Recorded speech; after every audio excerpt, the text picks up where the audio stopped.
Welcome. It's me, Aaron the Artist. Today, I'm redrawing an illustration that I first came up with quite a long time ago. I'd guess maybe 2 or even 3 years ago. The original painting, which you can see in my reference image here, was all about this little boy who meets a couple of really miniature borrower type characters up in a tree. I wanted to capture this kind of dramatic and fantastic moment where the boy discovers these people for the first time and they walk right up and introduce themselves.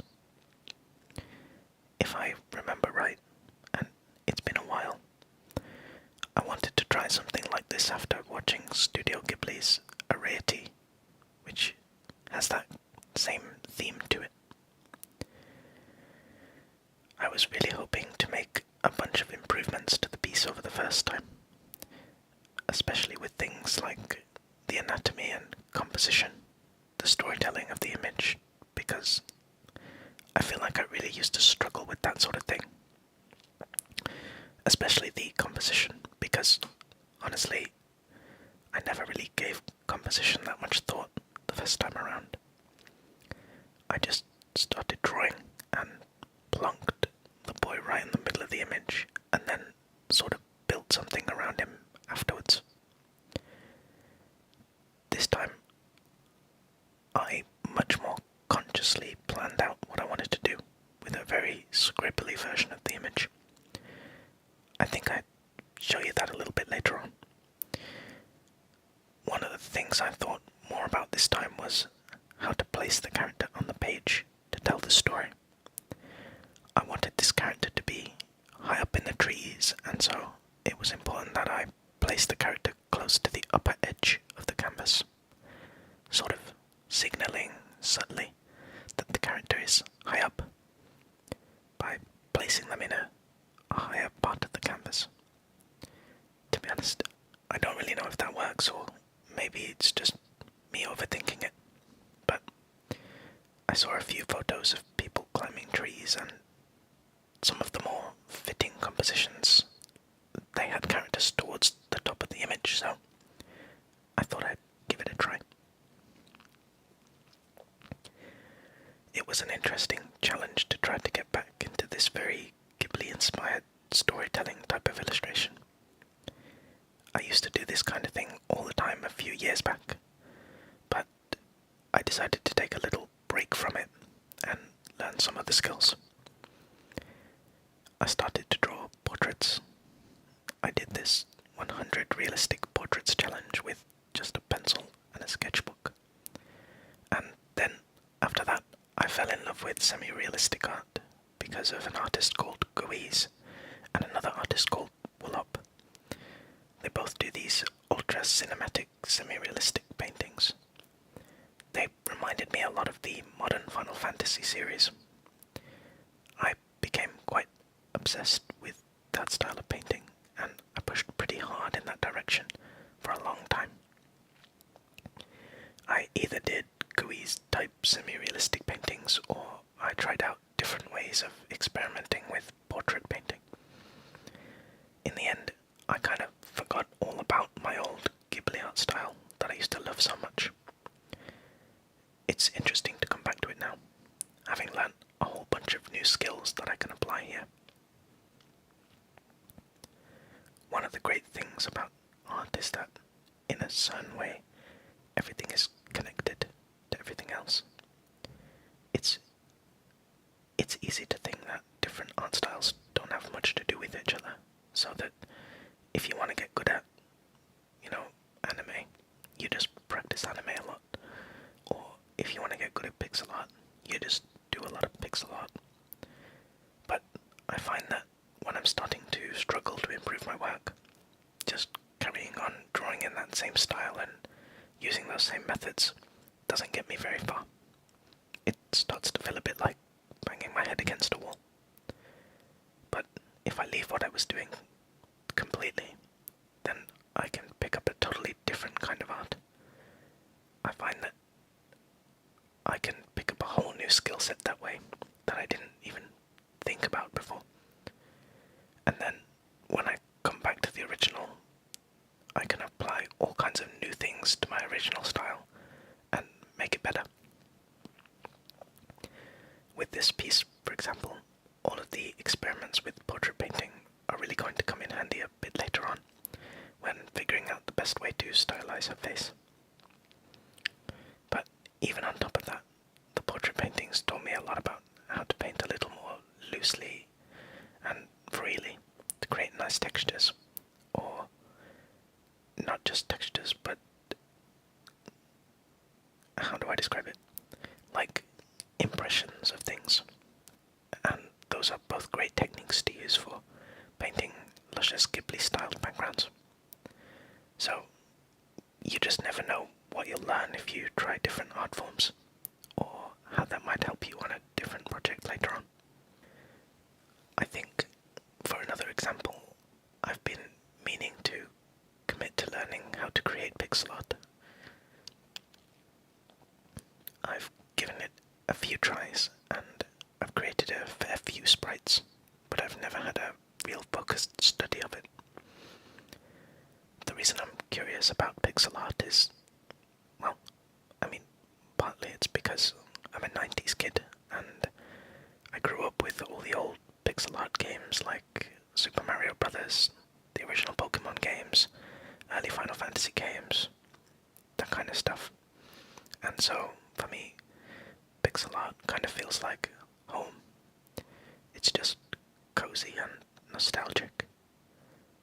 But there's also a learning reason why I want to study pixel art. I think that getting good at pixel art could really make my color choices much better in all kinds of art styles. With pixel art, you're limited to a fairly small number of colors, and so choosing the right colors is essential.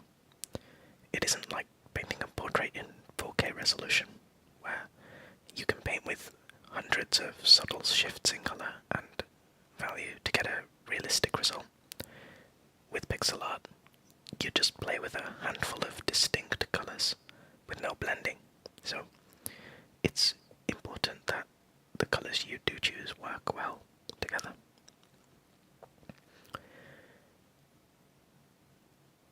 I think you can see during this process how painful it was for me to draw the legs. I tried looking for a bunch of different references for the pose, but I couldn't find the exact one. I was using a 3D model for the initial sketch of the pose, but a lot of the free 3D models that you can find sometimes they have kind of wonky anatomy, or at least they can behave a bit weirdly when you try to pose them, and they can get into some awkward or even physically impossible type poses. I also struggled understanding how the cloth runs over her legs in this position. I still need to do a lot more studies on clothing and how cloth folds over the form, because I just guess most of the time I copy references as closely as I can, or I make it up. That is one of the nice things about this style though. You don't have to worry too much about the folds, because I get to draw clothing with just a couple of simple lines anyway.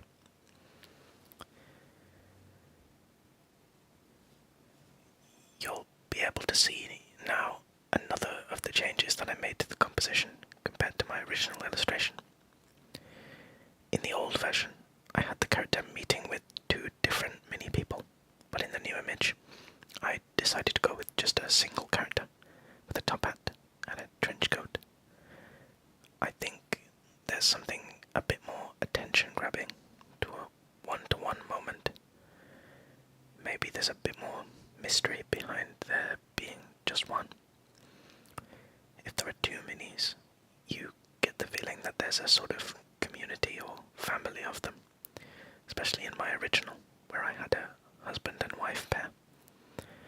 If there's just one miniature character at first, there are more questions about whether there are more, where he came from, stuff like that. It took me quite a lot of extra time to complete the line art for this character,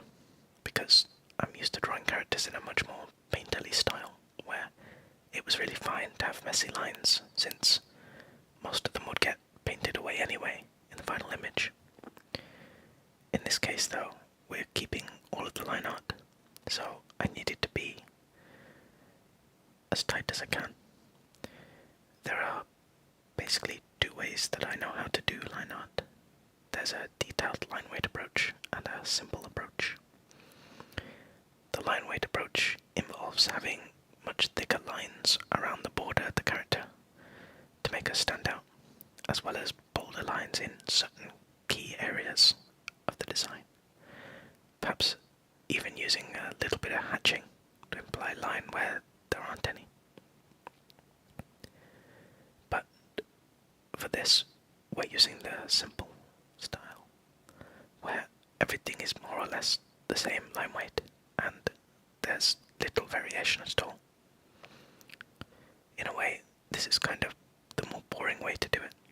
It's much more uniform, and I kind of think it's less interesting. But I quite like the plain and simple line art in these kind of big illustrations. The background is going to have quite a large amount of detail, and keeping the character simple is an easy way to create some contrast. Since we're working on a Ghibli-esque drawing here, I'll tell you what I saw a few months back. I went to the cinema to see Miyazaki's latest film, The Boy and the Heron, and I thought it was a great film. It really has a lot of the same messages as the other Ghibli films. A lot of those films have a message about the environment and how industry ruins it. A lot of the characters sort of prevail in the end because of how they care about nature. With The Boy and the Heron, I don't think it's as obvious as the other films, but you get a story about a big fantasy world held together by the wizard. But the wizard says that the world is breaking because it's held together with evil. That world won't hold anymore, and the Parakeet King can't put the world together either, because he's greedy and just in it for himself. And then it's up to Mahito, a young boy, to remake the world a better way, with his own choices. I felt like all this was a real hint at how the real world is, and at least what Miyazaki thinks about it. I don't want to get too into, serious political issues right now, but just thought it was an interesting way of presenting those ideas. There's also another more obvious and sad story about a boy who lost his mother, and he's grieving for the whole film about it. And in the last arc of the film, you see him get a chance to rebuild the world, and he can bring his mum back, but he chooses not to, which is kind of like a super fantastical way of showing that he's accepted the loss. Apparently, that's a story related to Miyazaki's own life and family. Of course, there's loads of other Ghibli tropes in there. The wacky character designs, wild fantasy places, and weird scenes. There's this one scene especially where they cut open a giant fish belly and all the goo goes all over the place. That's really quite strange. There really are a lot of different parts to the film that are interesting. And the more I've thought about it, the more that I find interesting about it. I'm glad they were able to win the Best Animated Picture recently, especially because it's like a traditional 2D animation and it beat out all of the modern 3D animated movies put out by Marvel and Disney. I really liked some of those movies as well, especially the Spider-Verse film. That has some pretty crazy animation in it, but I'm such a 2D nerd that I'm happy to see the Ghibli movie take the win. I went to see the film on a date, and she had never seen a Ghibli film before. We had to travel to another city because they were only showing it in Stratford for whatever reason. I'm not sure that she really knew what to expect. Maybe she thought it would be more like a Disney film or something. But it was funny because she came out of the cinema kind of confused about all the weird things that were in the film. I guess you get used to the kind of Ghibli strangeness after a while. But someone who had never seen any of it before was really surprised by it. I think we watched Grave of the Fireflies after that, which is my favourite Ghibli film, and she enjoyed that one a lot more, but then that one is a much more straightforward kind of storytelling. We're finally getting to the final part of this illustration that really sells that Ghibli feel. All those different bushes and leaves in the background. Now, the interesting thing about Ghibli trees is that they look like they are super detailed, but are really quite impressionistic. There isn't as much detail as it seems, because if you zoom in, it's really just blotches of green paint, just carefully arranged to create an illusion. Understanding the basic structure of it isn't too difficult, but creating that illusion of detail is pretty tough. I'm not too sure that I've mastered the sleight of hand for that just yet. What made it harder is that I was trying to do this with the hard flat brush only, and I'm pretty sure that Ghibli uses a much rounder brush, and that does make the result feel naturally much softer and safer, whereas because a lot of my brushstrokes have sharp edges, it naturally feels a little harsh. I wanted to try using the hard flat though, because I just like it. I like the way that the brushstrokes look a little bit like pixel art, even though it's not. It adds this cozy retro feeling. At least, I hope it does. I always look back at my old artworks, and I always feel like I've improved a lot, but there's a way in which I feel like my new stuff is kind of worse than the old ones. I think as my technical skills have gotten better, I've also gotten a bit more stiff, or how do I explain it?